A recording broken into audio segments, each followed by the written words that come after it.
आज हम देखने वाले हैं एक south Korean suspense thriller movie जहां एक जीनियस चोर दिखाया गया है जिसका काम शहर की अलग अलग जगहों पर जमीन के नीचे पड़ी पाइपलाइन में छेद करके वहां से तेल चोरी करना था। तो कैसे उन्होंने इस मिशन का प्लान बनाया, मिशन में क्या क्या हुआ और क्या वे इस मिशन में सक्सेस हुए, यही हम इस मूवी में देखेंगे। कहानी शुरू होती है साउथ कोरिया के सियोल शहर से, जहाँ हम शहर के अंदर एक अंडरग्राउंड देखते हैं। उस अंडरग्राउंड में कोरिया की सबसे बड़ी पाइपलाइन थी जिसके जरिए तेल सप्लाई होता है। असल में यहाँ विभिन्न जगहों पर लगभग 12,000 पाइपलाइन फैली हुई हैं और उन सब पाइपलाइनों के जरिए से तेल सप्लाई किया जाता है। फिर हम एक लड़के को देखते हैं जिसका नाम ड्रिलबिट है। ड्रिलबिट कोई आम इंसान नहीं था, वह एक कुख्यात चोर था। वह तेल चोरी का काम करके अब काफी अमीर बन चुका था। असल में वह इन तेल पाइपलाइनों में छेद करके यहाँ से तेल चुराता था, लेकिन ये काम वह खुद के लिए नहीं करता था, वह अलग अलग लोगों के साथ डील करके ये काम करता था। उसका मेन काम पाइपलाइन में छेद करके एक लाइन तैयार करना होता था जिससे जिसने डील की होती वो उस लाइन के माध्यम से अपनी मर्जी से तेल निकाल सके। लेकिन पाइपलाइन में छेद करना कोई आम काम नहीं था, इसमें बहुत बड़ा रिस्क होता है। अगर छेद करते वक्त कोई गलती हो जाए तो विस्फोट हो सकता है और उसकी मौत भी हो सकती है, और अगर किसी तरह से वो पकड़ा गया तो जुर्माना तो है ही, साथ में जेल भी। पर ड्रिलबिट को इन सब बातों की फिक्र नहीं थी, क्योंकि वह पाइपलाइन ड्रिलिंग में काफी एक्सपर्ट था, इसलिए उसका नाम ही ड्रिलबिट पड़ गया। चूंकि ये काम बहुत रिस्की था, इसलिए वो डीलर्स से बहुत पैसा लेता था। एक छेद के लिए उसकी फीस लगभग 1,25,00,000 रुपए थी। ड्रिलबिट लंबे समय से ये काम करता आ रहा था और अब वह काफी अमीर बन चुका था, फिर भी वह अपना ये काम जारी रखे हुए था। अब हम एक डीलर स्ट्रो को देखते हैं जिसने किसी और डीलर के जरिए ड्रिलबिट का पता लगाया। स्ट्रो ने पैसा लेकर ड्रिलबिट के साथ डील कर लिया, पर जो आदमी स्ट्रो ने ड्रिलबिट के नाम से पेश किया वो असली ड्रिलबिट नहीं था, वह एक आम कर्मचारी था जिसके पास ड्रिल के बारे में थोड़ा बहुत आदमी था। असल बात ये थी कि ड्रिलबिट एक छेद के लिए लगभग 1,25,00,000 रुपए लेता था, इसलिए डीलर ने ज्यादा मुनाफा कमाने के लिए एक सिंपल आदमी को भेज दिया ताकि वह उसे थोड़े पैसे देकर पूरा पैसा खुद रख सके।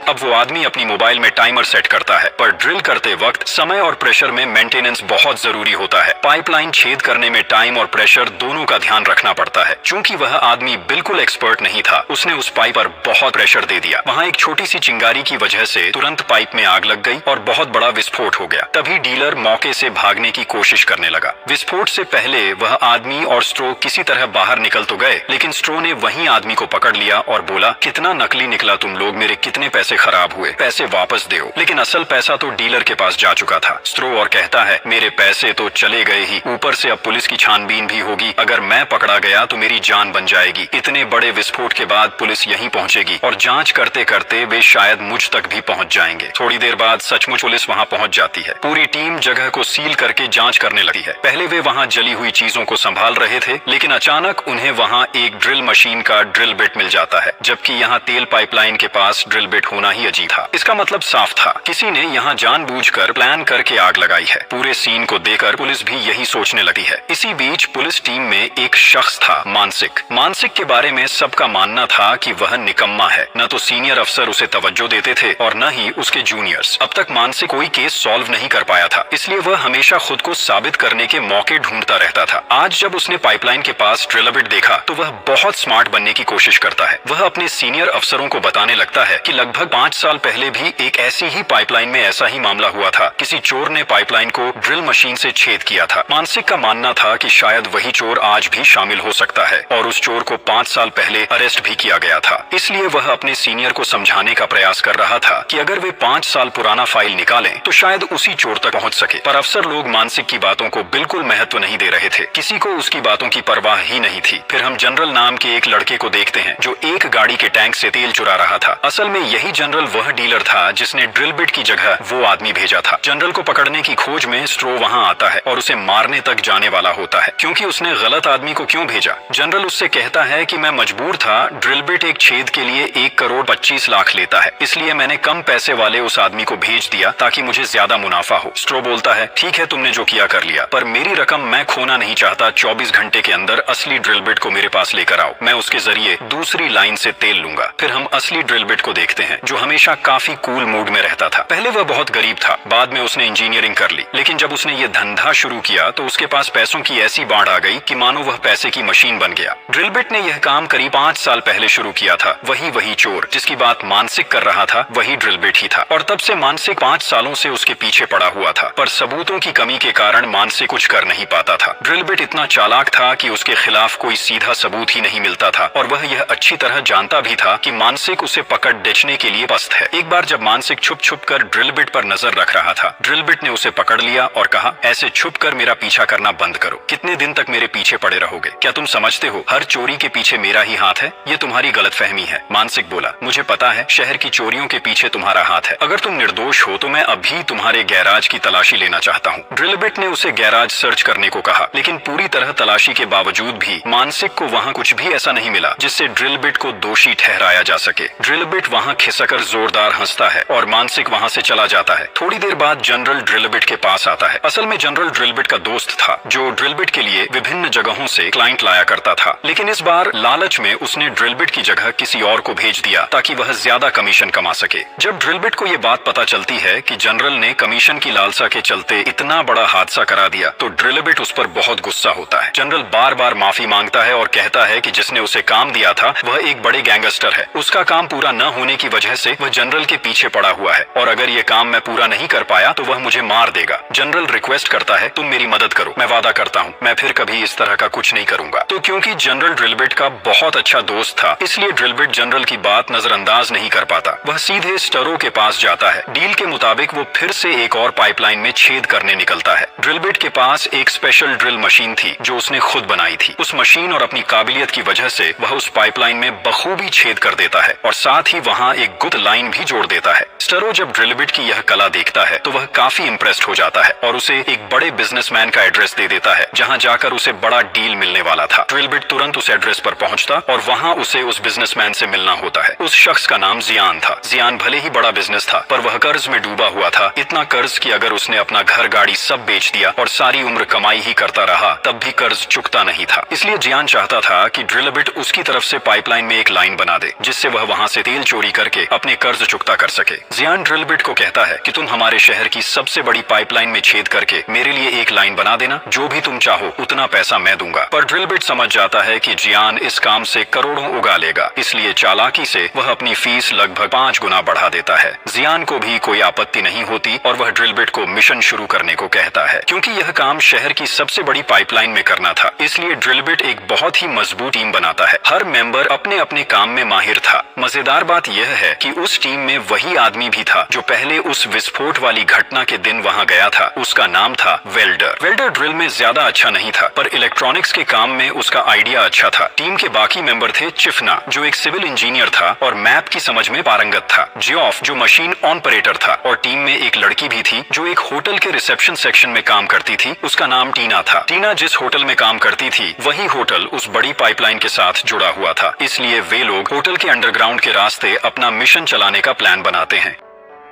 टीना का काम था कि मिशन के दौरान होटल में किसी को भी बुक न होने देना ताकि किसी को अजीब लगे नहीं। सब लोग मिलकर मिशन शुरू करते हैं। ड्रिल बिट ने उस मिशन के लिए एक बहुत मजबूत और स्पेशल ड्रिल मशीन तैयार की हुई थी। वे सब होटल के अंडरग्राउंड में जाते हैं, थोड़ी प्लानिंग करते हैं कि कैसे काम होगा और उनका हर किसी का फोन उनसे लेकर रख दिया जाता है। मिशन खत्म होने पर ही उन्हें वापस मिलेंगे। एक मैप देखकर ड्रिल बिट तय करता है कि किस जगह से पहले खोदना शुरू करेंगे। काफी सोच विचार के बाद वे एक दीवार चुनते हैं और हथौड़े से पहले उस दीवार को तोड़ते हैं। इसी बीच जियान अपने एक बंदे से कहता है कि वो अपनी बैंक में जितना पैसा जमा है उस सब पैसे से वह तेल खरीद ले, क्योंकि जियान की बड़ी प्लान ये थी कि जैसे ही उसे पाइपलाइन से लाइन मिल जाएगी वह वहाँ से बहुत सारा तेल निकालवाएगा और इलीगल तरीके से इतनी बड़ी मात्रा में तेल निकाले जाने से पूरे देश में तेल की किल्लत पैदा हो जाएगी। इसी स्थिति का फायदा उठाकर जियान उन तेलों को महंगे दामों पर बेचकर खूब पैसा कमाना चाहता है। दूसरी तरफ वे दीवार तोड़कर अंडरग्राउंड चले जाते हैं, लेकिन जैसे ही वे पाइप में छेद करने लगते हैं उन्हें वहाँ कैल्शियम कार्बोनेट की एक परत दिखती है। चिफना जो टीम का मैप एक्सपर्ट था वहीं पर ड्रिलिंग रोकने की सलाह देता है, क्योंकि कैल्शियम कार्बोनेट होने से ड्रिलिंग करते वक्त विस्फोट का खतरा बहुत बढ़ जाता है और मौत तक हो सकती है। लेकिन ड्रिल बिट कहता है काम आगे बढ़ेगा और अब इसे बंद नहीं किया जा सकता, क्योंकि जियान के साथ उनका डील पहले से हो चुका है। जोखिम होने के बावजूद उन्हें यह काम पूरा करना ही होगा। यह काम करने से पहले हर किसी ने रिस्क को जानते हुए हामी भरी थी। ऊपर से उन लोगों को डेडलाइन भी दी गई थी, तो काम रोकने से कोई फायदा नहीं होगा। ड्रिल बिट की बात सुनकर वेल्डर बेहद नाराज हो जाता है। वह ड्रिल बिट से कहता है, तुम पैसों के लिए हम सबकी जिंदगी खतरे में डाल रहे हो, अगर तुम्हें मरना है तो खुद जाओ। पर ड्रिल बिट जवाब देता है, तुम यह बात मुझे कैसे कह देते हो जबकि तुम भी पैसों के लिए यहाँ आए हो। वेल्डर टीम में सबसे ज्यादा गुस्से वाला था और वह ड्रिल बिट से ईर्ष्यालु भी था। उसे लगता था कि वह ड्रिल बिट से बेहतर है और उसी तरह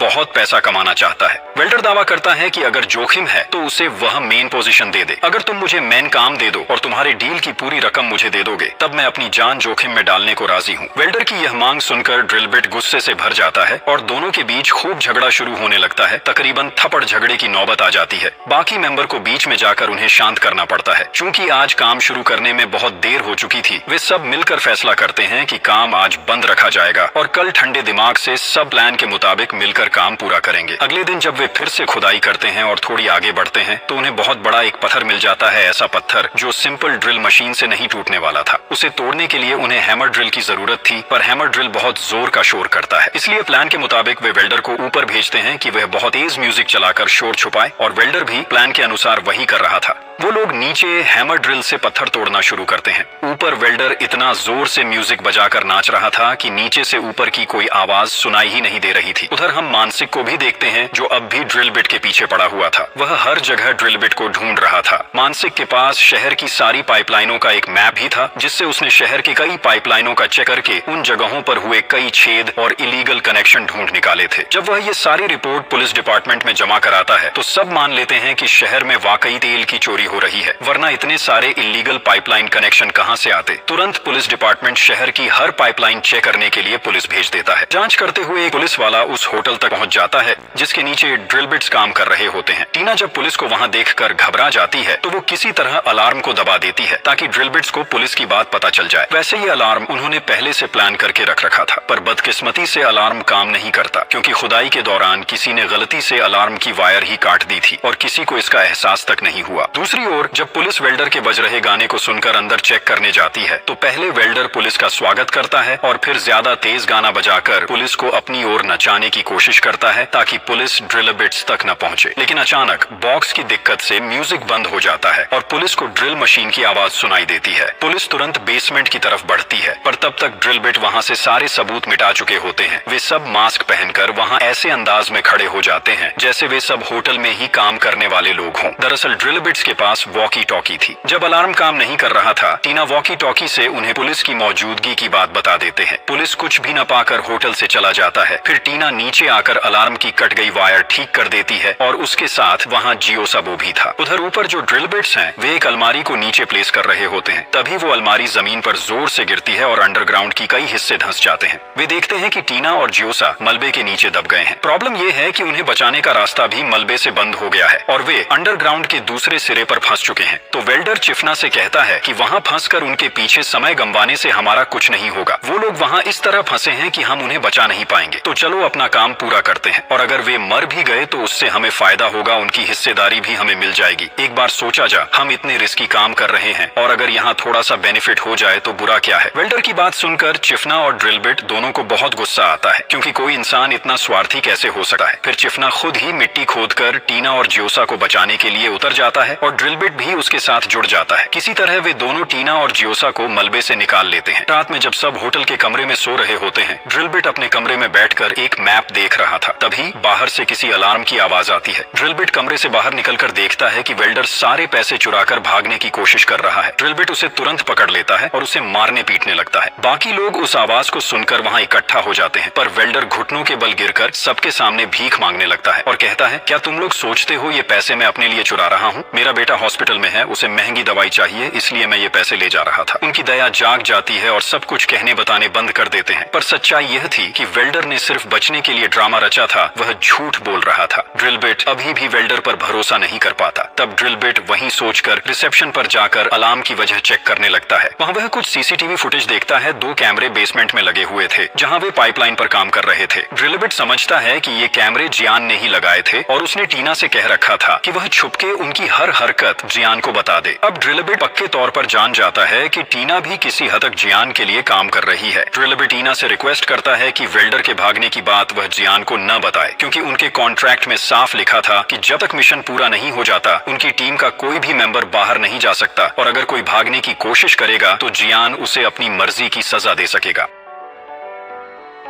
ठीक उसी वक्त जियान वहां पहुंचता है और कहता है कि भले मैं तुमसे दूर रहूं, तुम्हारी हर खबर मेरे पास पहुंचती है। वेल्डर के भागने की कोशिश की सूचना भी मुझे मिली है। कॉन्ट्रैक्ट के अनुसार उसे सजा मिलनी ही चाहिए। इसके बाद जियान टीम की पेमेंट में से कुछ रकम काट देता है। फिर वह वेल्डर को एक जगह ले जाकर अपने लोगों के सामने सजा देता है और उसे कहता है कि अगर तुम चाहो तो मैं तुम्हें और पैसे दे दूंगा, पर इसके बदले में तुम मुझे ड्रिलबिट के बारे में सारी इन्फॉर्मेशन दोगे। जियान असल में किसी भी तरह की गलती होना नहीं चाहता था। उसके ऊपर इतना बड़ा लोन था कि अगर कुछ भी गलत हुआ तो उसका सब कुछ खत्म हो जाएगा, इसलिए वह हर चीज के प्रति बेहद सतर्क था। इसके बाद ड्रिलबिट और उसकी टीम फिर से अपना काम शुरू कर देती है। वहीं दूसरी तरफ मानसिक अपनी पूरी टीम लेकर शहर की हर पाइपलाइन में छेद ढूंढने में लगा रहता है। जो जगह मानसिक और उसकी टीम पर है, ठीक उसी जगह के नीचे ड्रिलबिट और उसकी टीम अपना मिशन चला रहे होते हैं। ड्रिलबिट और साथी जो टूल्स इस्तेमाल कर रहे थे वे सारे लोहे के थे, और जब एक पुलिस वाला वहां मेटल डिटेक्टर से चेक कर रहा था तो उन लोहे के औजारों की वजह से बीप साउंड आ जाता है। मानसिक तुरंत अपने लोगों को वहां खुदाई करने का ऑर्डर देता है। दूसरी तरफ टीना यह सब देखता है तो तुरंत अलार्म दबा देती है। अलार्म बजते ही अंडरग्राउंड में मौजूद सभी लोग भागने की कोशिश करने लगते हैं। वे सभी अपने सभी टूल्स उठाकर अंडरग्राउंड से निकलने लगते हैं, लेकिन तभी ड्रिलबिट को याद आता है कि उसने एक लोहे का टूल्स वहीं पीछे छोड़ दिया है। वह दौड़कर वापस जाने की कोशिश करता है। इसी बीच उनके खोदने की वजह से वहां गैस लीक हो जाती है और उस गैस की वजह से ड्रिलबिट बेहोश होकर गिर पड़ता है। यह देखकर चिफना दौड़कर आता है और किसी तरह ड्रिलबिट को वहां से निकाल ले जाता है, और इस तरह वे इस बार पकड़े जाने से बच जाते हैं। उस दिन जब ड्रिलबिट की आंख खुलती है तो चिफना उसे बताता है कि उसकी पत्नी बहुत बीमार है और आज उसकी सर्जरी होनी है, पर अगर चिफना अभी वहां से पैसे लेकर नहीं गया तो उसकी पत्नी की सर्जरी नहीं हो पाएगी। चिफना असल में अपनी वाइफ की सर्जरी के पैसों के लिए इस मिशन में आया था, इसलिए वो सबसे इजाजत मांग रहा था ताकि वह अपनी पत्नी के पास जा सके। लेकिन टीम के बाकी लोग उसे मना कर देते हैं, क्योंकि अगर वह मिशन पूरा होने से पहले बाहर गया तो उनके कॉन्ट्रैक्ट की शर्तें टूट जाएंगी और उनकी पेमेंट से पैसे काट लिए जाएंगे। उसी समय जियान के फोन पर एक मैसेज आता है। वह मैसेज वेल्डर ने भेजा था, जिसमें उसने कहा था कि उनकी टीम का एक मेंबर चोरी छिपे वहां से बाहर निकलने की कोशिश कर रहा है। कुछ देर बाद बाकी लोग मिलकर चिफना को उसकी वाइफ से मिलने की परमिशन दे देते हैं, लेकिन यह भी छुपके ही किया जाता है। चिफना एक मैनहोल के रास्ते हॉस्पिटल पहुंच जाता है जहां उसकी वाइफ है, पर बाकी लोग भी उसके पीछे पीछे चले आते हैं ताकि यह सब सच है या नहीं यह चेक कर सकें। जब चिफना वहां पहुंचता है तो उसे पता चलता है कि उसकी वाइफ कुछ दिन पहले ही मर चुकी है। यह जानकर वह बुरी तरह टूट जाता है। वह अपनी वाइफ की फोटो के सामने बैठकर रोने लगता है और टीम के बाकी मेंबर्स भी चिफना की इस हालत को देखकर उदास खड़े रहते हैं।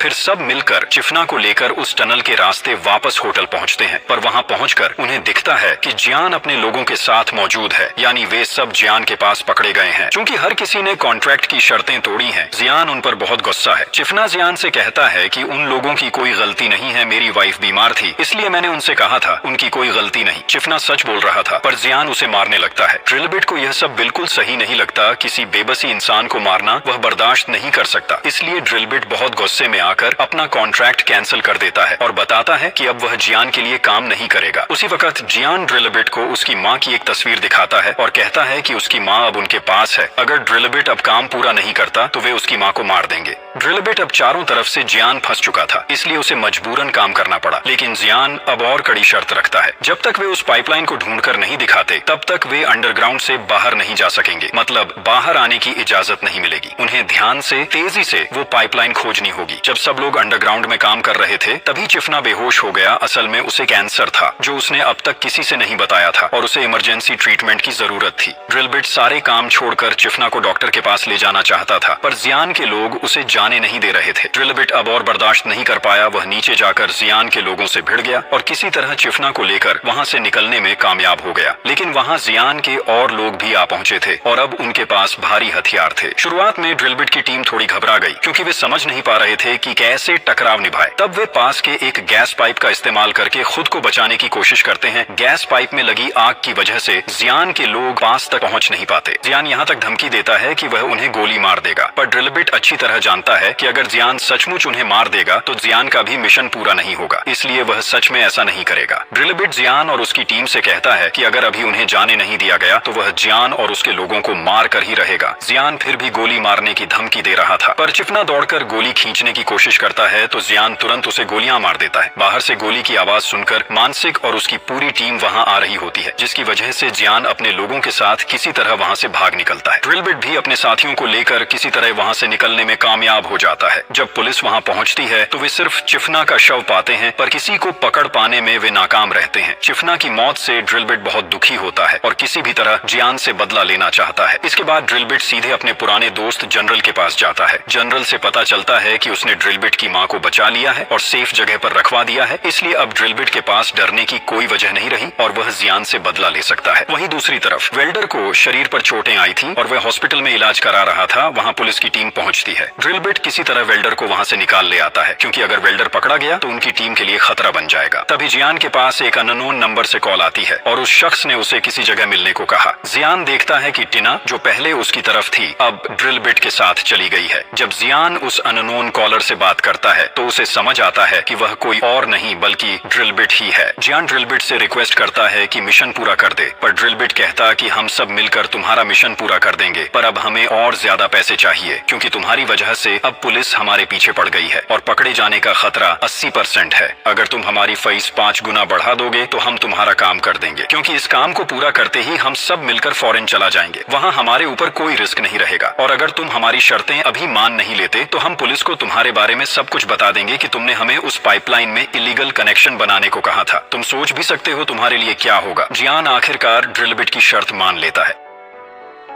इसके बाद ड्रिलबिट और उसके साथी फिर से काम पर लग जाते हैं। वेल्डर भी उनके साथ था, लेकिन किसी को पता नहीं था कि वेल्डर चुपके से जियान को उनकी हर खबर बता रहा था। उस दिन जब उनके काम खत्म हुआ, ड्रिलबिट वेल्डर को किसी जगह जाते देकर उसके पीछे पीछे जाता है। वह देखता है कि वेल्डर जियान के पास जाकर उनकी सारी इंफॉर्मेशन दे रहा था। उसी वक्त वह मानसिक को भी देखा, जो वेल्डर और जियान की तरफ आ रहा था, पर अगर मानसिक वहां पहुंच जाता तो पुलिस उनकी सारी प्लानिंग का पता लगा लेती। इसलिए ड्रिलबिट चालाकी से मानसिक के सामने से भाग जाता और मानसिक भी उसी का पीछा करने लगता है, न कि जियान का। ड्रिलबिट भागते भागते एक नीची जगह पर गिर पड़ता है और मानसिक उसे फिर देख नहीं पाता, पर ड्रिलबिट उस झटके से बहुत घायल हो चुका था। अगले दिन वे उस पाइपलाइन तक पहुंच जाते हैं। ड्रिलबिट वहां ड्रिल मशीन से पाइप पर छेद करने लगता है, पर यहाँ बहुत ज्यादा प्रेशर की जरूरत थी। चूंकि उसका शरीर अभी चोटिल था, वह प्रेशर नहीं दे पाता और खुद पाइप की प्रेशर में फिसल जाता है। तब ड्रिलबिट वेल्डर से कहता है कि यह काम वही पूरा करे। वेल्डर शुरू में इस काम के लिए राजी नहीं था, उसे पहले भी एक बड़ा हादसा हो चुका था, लेकिन ड्रिलबिट कहता है, तुम हर बार मेरे जैसे बनना चाहते हो, मेरे जैसी जॉब पाना चाहते हो, तो आज मैं तुम्हें सारी बातें सिखाऊंगा। अगर तुम्हें सीखने का मौका मिला तो तुम भी मेरे जैसा बहुत पैसा कमा सकोगे। ये सुनकर वेल्डर तुरंत मान जाता है। वह पाइपलाइन पर प्रेशर देता है और ड्रिलबिट उसे बता रहे दे रहा था कि किस टाइम में कैसे प्रेशर देना है। पहले वेल्डर धीरे धीरे ही प्रेशर दे पा रहा था, पर ड्रिलबिट उसे हौसला देता रहा। कुछ ही देर में वेल्डर ने बहुत अच्छा प्रेशर दिया और पाइपलाइन में सुंदर तरीके से छेद कर दिया। इसके बाद ड्रिलबिट उसी छेद के जरिए वहां एक इलीगल पाइपलाइन कनेक्शन बना देता है। दूसरी तरफ जियान अपने सारे लोगों को तैयार कर रहा था कि तेल निकालकर वह उसे कैसे सेल करेगा, और उसने कई क्लाइंट्स के साथ डील भी कर ली थी। साथ ही उसने पहले से ही कई तेल ढोने वाली गाड़ियां भी रेडी रखी थी। जब वह उस इलीगल पाइप से तेल बहता देखता है तो वह बहुत खुश हो जाता है। उसी वक्त ड्रिलबिट उसे फोन करता है और कहता है कि अभी पैसे लेकर आओ, क्योंकि हमने तुम्हारा काम कंप्लीट कर दिया है और जब तक तुम पैसे लेकर नहीं आते तब तक इस पाइपलाइन से तेल निकलना बंद रहेगा। ड्रिलबिट फिर वहां की पाइपलाइन बंद कर देता है और निकल जाता है, लेकिन वेल्डर तुरंत जियान से कांटेक्ट कर लेता है और जब जियान उसे पैसे देने गया तो वेल्डर चुपके से फिर से पाइपलाइन चालू कर देता है। वेल्डर और जियान की बातें ड्रिलबिट सुन लेता है। तब ड्रिलबिट तुरंत वेल्डर पर टूट पड़ता है और मारना शुरू कर देता है। वह कहता है, तुम इतने स्वार्थी कैसे हो सकते हो? तुम जियान जैसे बुरे आदमी के साथ खड़े हो। तुमने देखा नहीं कि उसने चिफना को कितनी बुरे तरह से मार डाला? चिफना ने तुम्हारे लिए कितनी कुर्बानी दी और तुम इसके बारे में कुछ भी नहीं जानते। ड्रिलबिट आगे कहता है कि चिफना ने अपनी सारी बचत जो उसने अपने वाइफ के इलाज के लिए रखी थी तुम्हें देने के लिए छोड़ दी थी, सिर्फ तुम्हें देने के लिए, और तुम उन लोगों के साथ हाथ मिला रहे हो जिन्होंने उसे मार डाला। यह सुनकर वेल्डर अपनी गलती समझ जाता है और चिफना के लिए उसे बहुत दुख होता है। वह बहुत पछतावा करता है, पर अब टीम में किसी पर भी उसका भरोसा नहीं रहा, इसलिए वे सब मिलकर वेल्डर को बंधा देते हैं। वहीं जब वेल्डर और ड्रिलबिट पाइपलाइन पर काम कर रहे थे, जियान वहां लगे एक सीसीटीवी के जरिए सब देख रहा था और उसने वह फुटेज मानसिक के फोन पर भेज दी। पर उसने ऐसा क्यों किया, ये हम कुछ देर में ही जानेंगे। अब ड्रिलबिट जियान को आखिरी वार्निंग देता है और फोन करता है। जियान जवाब देता है कि मैं तुम्हारे पैसे लेकर आ रहा हूँ, तुम लोग बाहर ही रुको। अब जब जियान वहाँ पहुँचता है, वह ड्रिल बिट से कहता है कि पाइपलाइन से तो कोई तेल नहीं बह रहा है और तुमने जो कनेक्शन बनाए हैं मैं कैसे भरोसा करूँ कि सब सही है। पहले मुझे अंदर ले जाओ और दिखाओ कि सब ठीक है, फिर मैं तुम्हें तुम्हारा सारा पैसा दूंगा। ड्रिल बिट जियान को वहाँ ले जाता है और उसने बनाई सारी लाइनें जियान को दिखाता है, लेकिन जियान वहाँ ड्रिल बिट से कहता है, क्या तुम्हें लगा मैं इतना आसानी से पैसे दे दूंगा?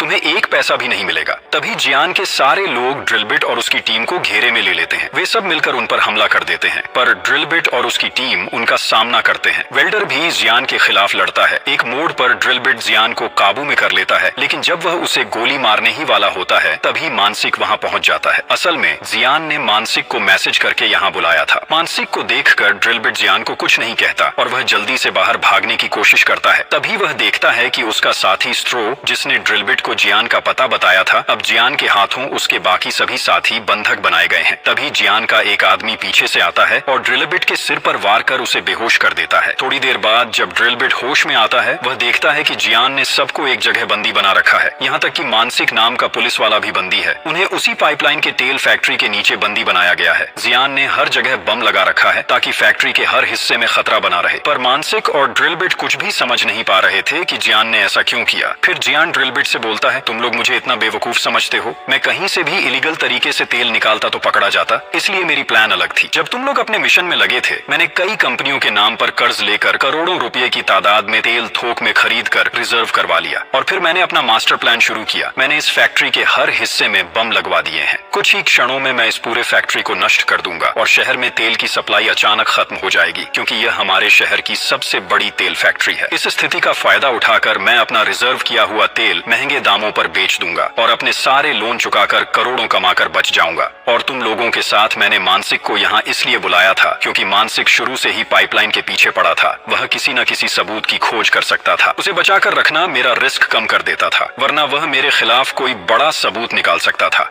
आज तुम सब वहीं खत्म हो जाओगे और अगर तुम अंडरग्राउंड के नीचे ब्लास्ट होकर मर भी जाओ तो कोई तुम्हारे शव तक नहीं पहुंचेगा। इतना कहकर जियान वहां से चला जाता है। कुछ ही देर बाद ड्रिल बिट एक लाइटर देखता है। वह किसी तरह उस लाइटर तक पहुंचकर गैस लीक कर रहे सिलेंडर के पास जाता और चतुराई से उस सिलेंडर में आग लगा देता है। आग की मदद से वह अपने हाथ पैरों पर बंधे रस्से काटकर छूट जाता और फिर अपने साथियों को भी आजाद कर देता है। फिर वे मिलकर फैक्ट्री में छुपाए गए सभी बम ढूंढ निकालते हैं और जब बम के फटने में बस 1 सेकंड बचा होता है, ड्रिल बिट किसी तरह वह बम लेकर पानी में छलांग लगा देता है, जिससे वे सब सेफ रहते हैं और ड्रिल बिट को भी चोटें नहीं आती। दूसरी तरफ जियान दूर किसी बिल्डिंग से फैक्ट्री देख रहा था और बार बार बटन दबा रहा था, पर बम ब्लास्ट नहीं हो रहे थे। इससे वह घबरा जाता है और समझ जाता है कि इसके पीछे ड्रिल बिट का हाथ है। वह तुरंत ड्रिल बिट को मारने के लिए वहां पहुंचता है। ड्रिल बिट भी अब जियान से बेहद खफा था और दोनों के बीच झड़प होती है। जियान ड्रिल बिट को जोर से मारने लगता है और एक बड़े पत्थर से उसे मार डालने ही वाला होता है कि तभी मानसिक आकर उसे रोक देता है। मानसिक कहता है जियान की सजा उसको पुलिस देगी और उसी समय वहां पूरी पुलिस यूनिट पहुंच जाती है, क्योंकि मानसिक ने उन्हें पहले से ही बता दिया था। पुलिस यूनिट ने वहां तुरंत जियान को अरेस्ट कर लिया और साथ ही ड्रिल बिट को भी हिरासत में ले लिया। हालांकि बहुत पहले ही ड्रिल बिट के बाकी साथी वहां से भाग निकले थे, पर ड्रिल बिट को खुशी हुई कि जियान पकड़ा गया। जब उन्हें पुलिस स्टेशन ले जाया जा रहा था, तभी ड्रिल बिट ने अपनी साथी टीम को एक अन्य पुलिस की गाड़ी में बैठे देखा। वे लोग दरअसल खुद ही पुलिस के पास जाकर आत्मसमर्पण कर चुके थे, क्योंकि वे ड्रिल बिट का साथ देना चाहते थे। अनंतः सभी को जेल ले जाया गया। इस पूरे घटना के 3 साल बाद तक बीत गए। इलीगल कामों में लिप्त होने के कारण ड्रिल बिट और उसके साथियों को 3 साल की सजा दी गई थी, लेकिन उन्होंने अपनी गलती मानी और जियान को पकड़ने में पुलिस की मदद की, इसलिए उन्हें 3 साल से पहले ही रिहा कर दिया गया। अब वे सब ईमानदारी से काम करके अपना नया जीवन चला रहे थे। लेकिन एक दिन अचानक मानसिक जब सड़क पर चल रहा था तो उसने दूर से देखा कि ड्रिल बिट और उसके साथी किसी अंडरग्राउंड में उतर रहे हैं। उसे शक हुआ कि कहीं वे फिर से अपना पुराना धंधा तो नहीं शुरू कर रहे। जांच करने के लिए वह वहां पहुंचा, पर देखकर उसे बड़ा सुकून हुआ कि वे लोग वहीं कुछ नहीं कर रहे थे, बल्कि अब सीवर लाइन ठीक करने का काम कर रहे थे। यह देख मानसिक बहुत खुश हुआ। इस तरह वे सब इलीगल वर्क छोड़कर मेहनत और ईमानदारी से एक नया जीवन शुरू कर देते हैं।